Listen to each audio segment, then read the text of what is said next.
অসমীয়া মুছলিমসকলৰ ওপৰত এছআৰ দি মানে অচিনাকি মানুহে নটিচ দি পেলাই মানুহক হাৰাশাস্তি কৰিছে।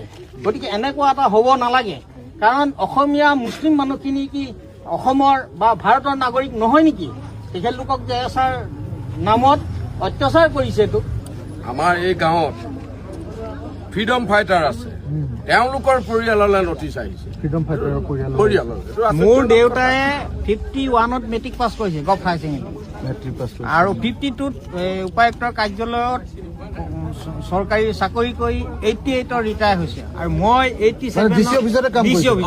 মই 87ত DC অফিচত চাকৰি কৰি 2023ত ৰিটায়াৰ হৈছো। 6 মাহ কৰিছো, কিন্তু মই ইলেকশ্যন অফিচতে চাকৰি কৰি আহিলো। 19 ইলেকশ্যনত আপোনাৰো এছআৰ আহিছে? মোৰ এছআৰ NRCতে কৰিলো, মোৰ এছআৰ আহিছে, মোৰ ভাইটি দুটা এছআৰ আহিছে। আৰু আপুনি মছজিদটো হেৰি চাব, এষ্টাব্লিছ চাব 1688। বলক চাই লওক আৰু ক'ত আহিব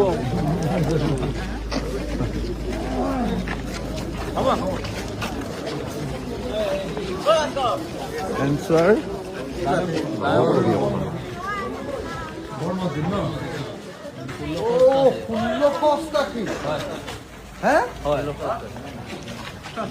ষোল্লশ এই 1688 মছজিদটোৰ 80 ঘৰমান মানুহলৈ নটিচ আহিছে।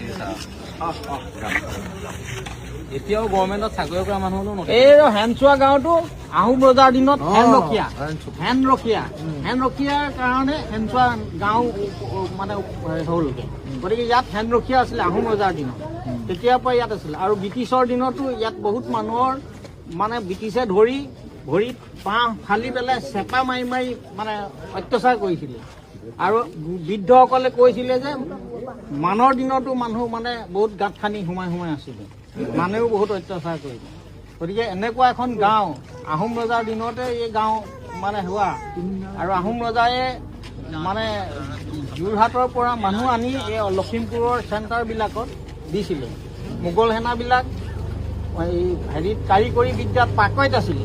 গতিকে তেনে ক্ষেত্ৰত আহোম ৰজাই তেখেতলোকক বন্দীসকলক, মোগলৰ যিসকল সৈনিক বন্দী হৈছিলে, সেই বন্দীসকলৰ লগত আহোম জীয়াৰী আৰু ইয়াৰ যিসকল বিধৱা আছিলে বা জীয়াৰী অবিবাহিত আছিলে, তেখেতলোকক বিবাহ পাশত আবদ্ধ কৰাই গোটেই অসমৰ চেণ্টাৰে এই কাৰিকৰী বিদ্যাৰ কাৰণে সিহঁতক বৰটো আদি বনোৱাবৰ কাৰণে এই চেণ্টাৰে মাটি দি সেই মানুহখিনিক সংস্থাপন দিছিলে, আহোম ৰজাই দিছিলে।